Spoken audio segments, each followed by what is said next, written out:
Bang! Neeves Knives. I'm Jared, and today we're checking out one of these Warspear knives. Now, I did get 3 different options from White Mountain Knives, and I will attempt to link some below, at least an Amazon link or something, if it's possible. Now, these Warspear knives, kind of the beauty of them is they're under $40. They're about 38 bucks, and they give you micarta and 14C 28N blade steel, which is really good. That's a really good price for the materials. Now, when I ordered them, I actually tried to get all 3 versions of, or all 3 different colors of their micarta that they offer, but I was only sent 2. 3 knives, 2 different colors, so I got 2 green and 1 of these browns. I will say right off the bat that I do like the green a little bit more than the brown. But I will say, though, they're low quality micarta. It's not the best cut of micarta, but for the price, you know, you can't really complain because it still is micarta. It's just a little bit of a lower quality. Now, like I said, though, the green I think is a little bit better, and I'll show you guys. I'll compare it here in a minute. But for right now, let's talk about this 14C 28N, because you know, using 14C at this price, that's an awesome price. Now, I cannot confirm that it's actually 14C 28N. I would love to see LTK do a test on it or have a test done to see if it's actually 14C. And it's a hard steel to test and know because it's so easy to sharpen and it does great at low HRCs and high HRCs. Now, I will try to test the other one. I kind of wanted to rush this review a little bit because I gave this away in a live stream. So I'm trying to get it to its new owner. But I'm going to try to test the other one a little bit on the stone. But it's hard to test 14C without a controlled cut test, you know, because of how easy it is to sharpen and how well it does with a heat treat. That being said, I don't have no doubts that it's not real 14C. Now, getting into the action is pretty good. It's not bad. It's not great, but it's not bad. It has a small flipper tab and a light detent. I can easily fail it, but I can also reliably flip it. Even though it does have a light detent, you know, you have a lot of leverage on the flipper tab because of how high it is compared to the center of the pivot. So it's easy to fly out, and you can push button it, but in my opinion, it likes a light switch a little bit better. Now, the liner lock is easy to get to, and the detent ball is a little late. It's not early, but you can get past it just by holding the lock bar down, or down the lock bar just a little bit. Now, the drop on it is basically a false shut action. And I did test the lockup. The lockup is very solid, side to side and towards the lock. Everything's rock solid on this one. Now, like I said, I do have 3 of them. So, the action, though, is pretty good. And also, one thing I'm very impressed with is the stop pin. It has a, let me open it just a little bit. It has a nice large stop pin. I love seeing that because it is a long knife. It is a big, you know, pretty large knife. And I'll do some size comparisons here in a minute. But for such a long knife, you know, you want to know there's some integrity and strength there. The pivot is T8. The other hardware is T6. And you see the green pivot collar. Now, they offer in the box hardware and an extra pivot collar and a tool, extra clip. They offer a lot in this little package, which is awesome. So you got an extra pivot collar with a different color. You have the tools to take it apart and extra hardware and an extra clip if you don't like the chrome clip or silver clip. And they also give you a knife wipe. I think that's awesome. That's good packaging to me, especially for this price. Now, we'll go back into that here in just a moment. The ergos, pretty good. I mean, it's a long, slim knife. So since it is so long, it does give you a full grip. I do feel the clip, but you know, it's a deep carry clip, so of course I do. Now if I take advantage of this little choil a little bit, I can get up nice and close. And because it has this taper, because it's basically a neutral grip where you can hold on to it in any grip and feel comfortable, but it has this taper which winds up working out for utility cuts really good. But just in a regular saber grip or hammer grip, it's pretty decent. And the cutting geometry is not great, but it's not bad. It's even. It's about right where you kind of expect in this budget. And it works pretty good, and it cuts relatively well. Now, pushing it through materials, I didn't have any issues. It cuts pretty good, and you have a lot of cutting length, so you never have to really worry about the blade slipping out or anything like that. And you do have a pretty good amount of control with the blade when cutting. So passing through materials with this blade, it's decent. It's not bad. It's decent, and it cuts pretty good. And after sharpening and laying back the edge, putting a little bit better geometry on the edge, I think it'll cut very, very, very well. Utility cuts.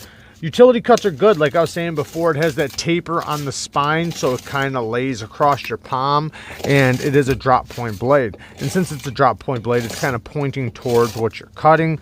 And drop point blades do a very good job at utility cuts as long as the tip isn't too thick. And in this case, it's great. It's, you know, got a nice acute tip, not too thick. I hate when I see a drop point blade with a really, really thick tip. It just kind of holds it back from doing good utility cuts. But in this case, the utility cuts are just fine. Now, getting into the clip. The clip and carry. So the clip is a deep carry clip, and it works just fine. It has a good amount of spring. The one issue is, you already see it, the screws. The screws do get held up sometimes. Sometimes your pants, you know, go all the way up, or your pocket, and then it gets held up right before the screws, and then that little bit hangs out. But, you know, you can adjust and get it past it, but it is a thing. I would way rather see flat screws. Even at this price, I still would rather see flat screws than big, you know, round screws like that. So, the insides, let's talk about the insides. It is riding on bearings, and that's why it is so smooth. And it is milled out on the inside to bring down the weight, which is relatively good. You know, it does have a steel liner lock. And the detent ball is a ceramic. I think it's a ceramic. I'm pretty sure it's a ceramic detent ball, but ceramic detent ball. Now, when we turn on this side, it might look like the pivot is messed up, right? It looks like it's not fit in there good. It looks like it's off center, right? Like it's turned. But when I bring it in closer, you'll notice that it's just chamfered around the edges. It actually fits relatively well in there. The edges of the bolt or pivot is just chamfered. So this one doesn't fit quite perfectly, but, you know, they do make it to where you can swap them out, and that's not that big of a deal. It still fits pretty good. But I have seen knives that didn't fit great, and they spun inside there. This one, I didn't have that issue, so not complaining about it. But we are getting into the bad right now, so let's talk about some bad. I already talked about the clip. I would way rather see the flat screws. Next thing, the plunge grind. Now, I understand this is a $38 knife, so I don't want to drag it, you know, and treat it as if it's a $60 knife, but I would way rather see a better plunge grind. The plunge grind starts here and it ends right there. So basically, you're going to get one sharpening out of this before it starts hitting the plunge grind. And if you attempt to lay back the edge to get yourself a little bit better edge geometry, you're going to hit that plunge grind. Is it that big of a deal on a knife of this price? Not really. You don't really worry about things like that from a knife at this price. You just sharpen it and use it. So, but it is still a thing, and I'm going to call it as I see it. Next thing is the screw is poking out in here. So you see the screw from the clip, it's actually poking through to the inside, which, you know, it's not scraping the blade, but I don't like to see that, you know. I'd hate for it to start if the pivot ever gets loose or something, you know, and it just scratches up the blade every time it drops down in there. You know, I don't know. It's not that bad, but it is a thing, and the screw is sitting there poking through the handle, and it shouldn't be doing that even at this price. Next thing, the quality of the micarta. It is cheap micarta. I would like to see a little bit of an upgrade in micarta quality, but it's not as bad as I've seen. I've seen worse. So let me grab the other micarta. Now this one's basically the same. It's just green, but I actually prefer this one over the brown.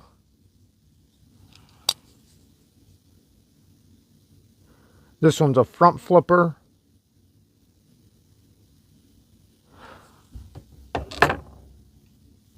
Next thing, the detent is light. I'd rather see a bigger flipper tab, stronger detent, you know, because it is a light detent. I mean, I can reliably flip it, but it is, the more force I put into it, the harder it flips. But I like to see where, even if I lazily did it, it's not lazy. And it is lazy if I don't flip it hard. It's not bad though, like I said. I can easily flip it reliably every time without an issue. But I'd like to see just a little bit stronger detent, you know, and I don't really worry about the flipper tab if it had to be a little bit bigger to make it more comfortable, or if it did have to be positioned a little bit differently because the detent, you know, got stronger, because you have so much grip length here that it's not that big of a deal. Next thing, T6s. I don't like T6s. I want T8s. T8s all the way around, even for this price. I mean, at this price, I'm kind of forgiving about the T6s, you know. But let me just be clear. There's a lot of knives in this budget that are killing it, that are just killing it. They're doing a crazy good job. So, you know, I don't want to compare this knife to those knives, but that's what you guys are going to do. So who would I be to not compare this knife to other brands? Now, my next big thing is that, and I don't know this for sure, so I just want to make that clear. Now, a few people came to me saying they've seen this exact same knife with a different name on it. I don't know if maybe it was licensed or how it went. I don't think it's a clone type of thing, but people were telling me that like both of these, even this one was a clone. Like this one's a clone of the Rockstead, which I can kind of see where they're getting that from. You know, you can even see right there. I mean, it's kind of a clone. You can see even back here. I wouldn't call, okay, let me rephrase that. It's not a clone. It obviously has some inspiring from other knives, okay? Whatever.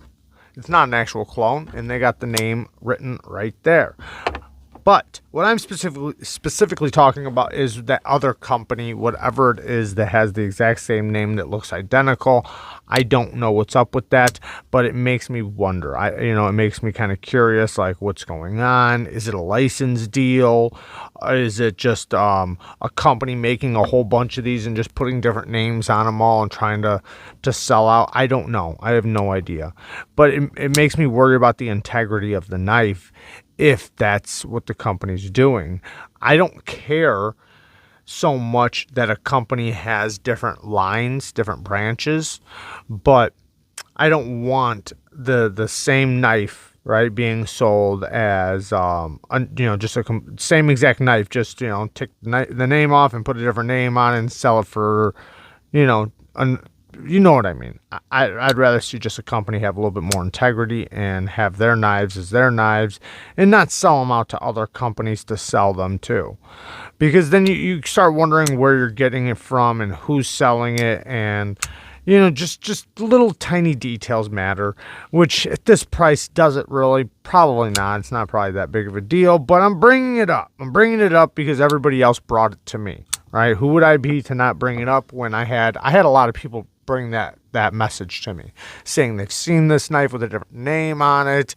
Other people were saying that, you know, they were copies, and I don't know. I'm just letting you guys know. Now, a lot of people don't care about that.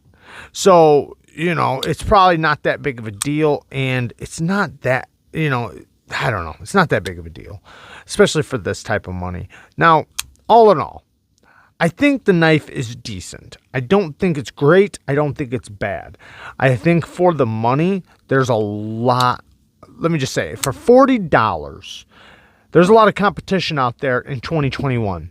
In 2021, you better come swinging when you come to the knife market, because we have insanely well-built knives for the money. So if you come doing less quality than another company, you're not going to do great. So my message is to help the company. I'm not saying it to knock the company. I'm not saying it to hurt the company. And I'm not saying it for you guys not to buy it, because I'm saying it's good quality. But it's good for a company to take the advice from reviewers and use it. Like put it this way. Let me say it like this. I had a company send me a knife. It was complete crap. Right? They will never send me another knife. You know why? Because I talked all kinds of crap about the knife. They'll never send me another knife. I definitely hurt their feelings, so to speak. Another company sent me a couple knives, and I talked a bunch of crap about it. That same company took the knives and sent me more. Changed the things I said, sent me more. Because they wanted their integrity to be so good that they took the things I said and changed it and sent it back. Or they fixed it or helped it or did whatever they could to make sure that they were bringing a good product to the people. Then that's what I want, right? I want to be able to call it as I see it and make sure companies aren't getting away with ripping off the customer, right?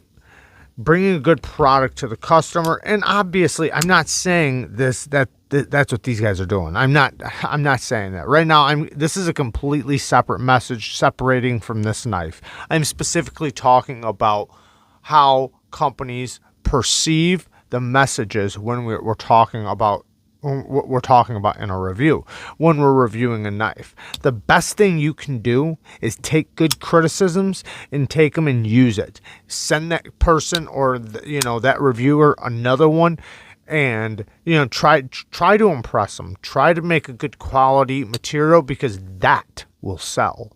That will impress the viewers. The viewers will see that, and they will hear the reviewer talk about it. And like the other company, all kinds of people went and bought their product because they seen how much integrity they had to want to keep messing with that reviewer and keep sending him products and fix the things that they had wrong or that was bad, right? All in all, this is a decent tool. It's not a bad tool. It's not a great tool. It's a $38 knife, and no problems. I did have a couple issues with the other ones, but this specific one is just fine. It works really good. There's no play, no rock. The lock is solid. The micarta's, decent quality. They're using 14C 28N blade steel. I love that. Deep carry clip.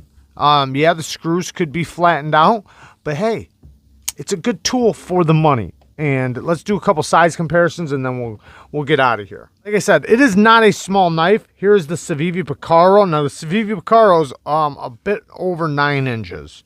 So you can see they're close, but the Piccaro is a little bit longer.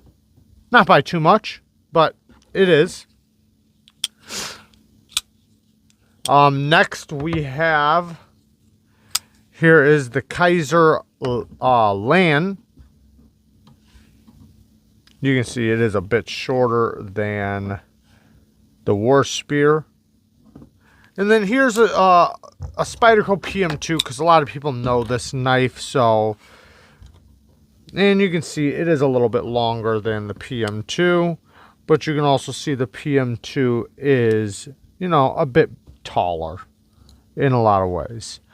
But like I said, great knife for the $38. And I love you guys. Thanks for watching. Peace.